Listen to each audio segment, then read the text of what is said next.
روزی می شود که عمر من و شما هم به پایان می رسد. خود را در اون بستری که حالت محتضر است، حالت جاندهی است، خود را به پشت می بینی، فقط ملک الموت در چشمهای تو نمایان است. تمام می بینی که عزرائیل در تار سرت ایستاده است، برای قبض روح تو آمده است، برای جان تو را گرفتن آمده است.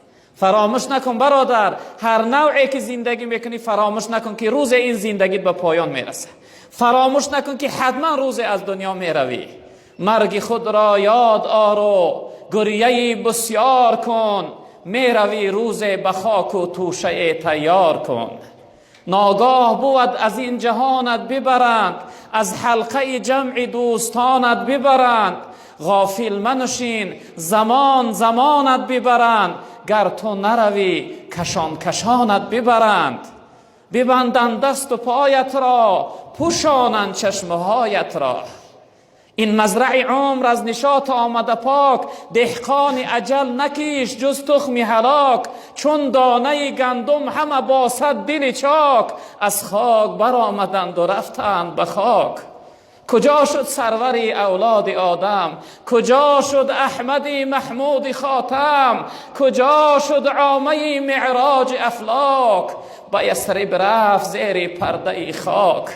اگر دنیا به کس پاینده می بود، محمد تا به این دم زنده می بود. اگر دنیا به کس میکرد وفایی، نمی کرد از آن حضرت جدایی. زنم فریاد و گویم تا قیامت، کجایی یا محمد یا محمد صلی الله علیه و سلم. این همون دنیا هست برادران عزیز. مغرور دنیا نشویم، در فریب دنیا نخوریم. ما و شما بنده رمضان نیستیم، ما بنده الله رب العالمین هستیم. نشوه که بعد از رفتن ماه رمضان راه مسجد فراموش کنیم. نشوه که بعد از رفتن رمضان دما نماز قضا کردن سر شود. نشوه که بعد از رفتن رمضان، بعد از اینکه خداوند ما را پاکیزه از گناه کرد، دوباره خود را آلوده و بدبخت رسوا بگردانیم. برادران عزیز و بزرگوار، این تعلیمات پیغمبر بزرگوار برای ما باید یک درس بزرگی باشه. زندگی بکن، هر نوع میخواهی زندگی بکن، اما فراموش نکن که روز زندگی تو به پایان میرسه. زندگی تو ادا میشه و تمام میشه. این دنیا را پسی سرگ میکنی، ترک میکنی، به سوی لقای پروردگار، به سوی دیدار پروردگار، به سوی محضر رب العالمین برای جواب گفتن حتما بازگشت میکنی. و پیغمبر بزرگوار گفتن، حضرت جبرئیل علیه السلام فرمودن و عمل ما و احبب من شئت فانک مفارقه.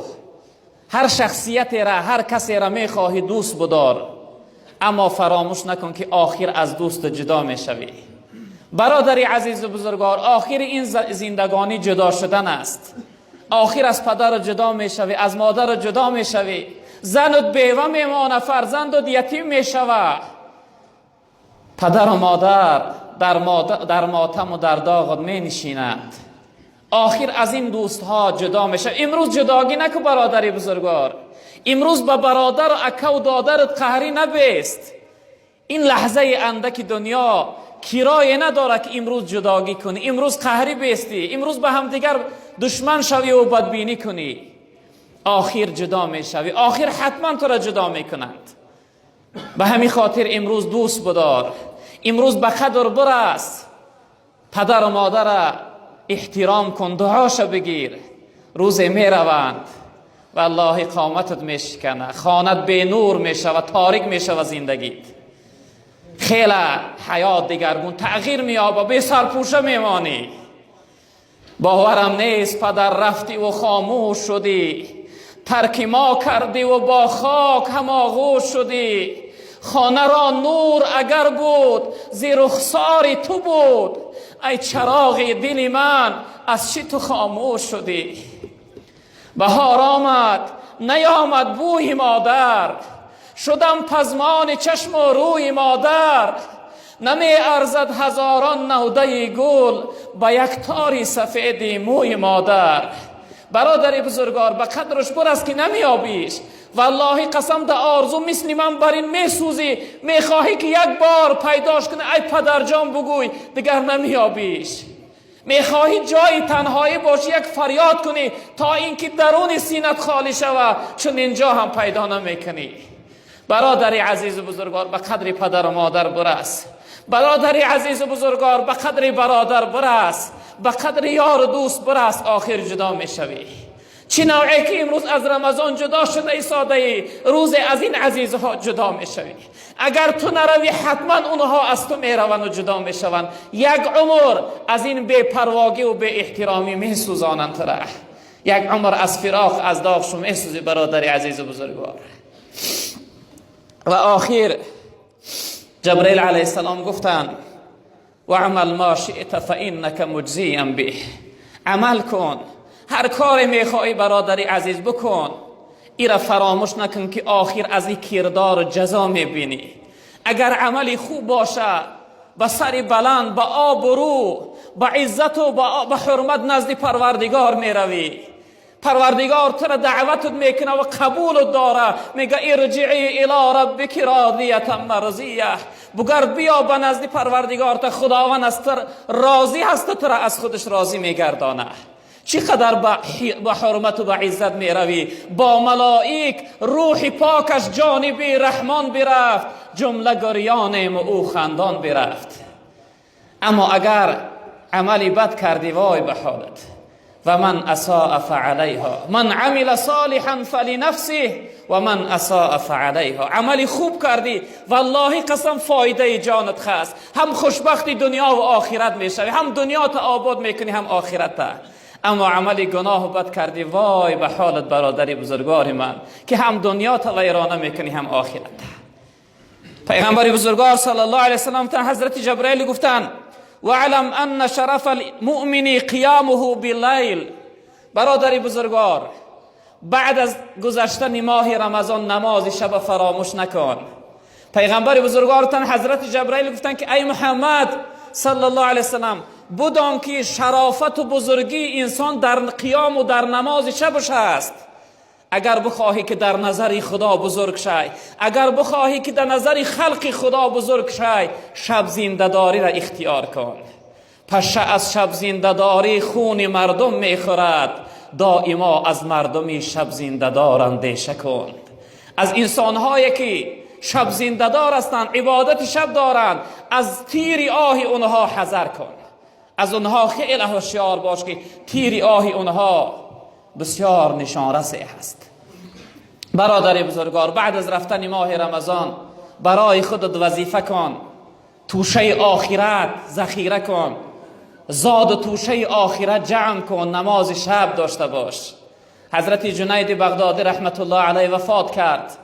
بعد از گذشتنش در خواب یکی از شاگرداش در آمد، پرسید گو حضرت برای من بگو بعد از وفات کدام عمل زیادتر برای انسان دستگیر می شود، کدام عمل زیادتر انسان فایده میکنه؟ حضرت یک آهی سر کشیدن، گفتن ای فرزندم، یگان عملم به اندازه 2 رکعت نماز شبم برای من دستگیری نکرد. نماز شب به نظر اندک نگاه نکن برادری بزرگوار، نماز تهجد بخوان، نماز شب داشته باش. خواب این کار انسانیت نیست. کار چی کنی که با عجل باشد و جفت، برخیز خواب که عمر می باید خوب. در لحظت و دخاک خیلی خواب می روی، این دنیا جای خواب کردن نیست برادری عزیز. هوشیار باش، نماز شب از دست ندی. و در آخر جبرئیل علیه السلام گفتند و عزت مؤمن این کنارجویی از مردم است، یعنی طمع نکردن، در فکر ضرر و زیان مردم نبودن است. اگر بخواهی که در نظر خدا، در نظر خلق خدا عزیز شوی، محترم شوی، امروز در فکر خیانتی هم دیگر نباش، در فکر ضرر و زیان هم دیگر نباش. یگان انسان به چشم بد نگاه نکن برادری بزرگوار. هر کسی را اگر تو بد میبینی، ایره انیق بدان که وی بنده الله رب العالمین است. ایره انیق بدان که شخصیت را بدبینی داری که خیلی صاحب بزرگواری دارد الله رب العالمین، خیلی گناه بزرگ داری. اگر بتوانی دل به دست آر که حج اکبر است، از هزاران کعبه یک دل بهتر است. کعبه بنیادی خلیل آذر است، دل نظرگاهی جلیل اکبر است. اگر بتوانی دل یک بنده خدا را به دست بیار، خرسند که شاد کن، در خلق خدا خدمت کن. اگر از دستت نمی آید ضرر زیان ندی، بد نبین، آزار نتی، سخنی بد نگو، غیبت نداشته باش، منت نکن. منانی فقط صفت ذاتی، فقط الله حق منت داره و خلاص. یگان شخصیت حق منت دیگر نداره برادری عزیز و بزرگوار.